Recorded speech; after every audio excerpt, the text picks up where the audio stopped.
Hello everyone, this is Victor from ALEKO, and today I'll be showing you how to change the arm of an awning. And the first step would be to loosen those two nuts. And once we remove the nuts, we can go ahead and take off the arm. So before you take off the arm, you want to zip tie it closed so that it doesn't spring open.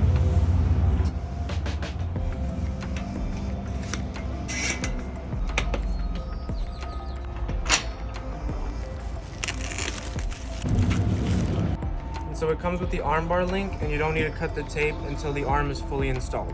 Loosen it up a bit and you're able to slide it in the channel. And you want to line it up with the arms right here, like this. Now we insert the arm. Once you have that arm bar link loosened up, you can go ahead and line it up with this section of the front arm. So when you have the arm attached, you can go ahead and secure it with the nuts provided. For this one, you only want to hand tighten it. On this side, you can go ahead and do the bolts as well.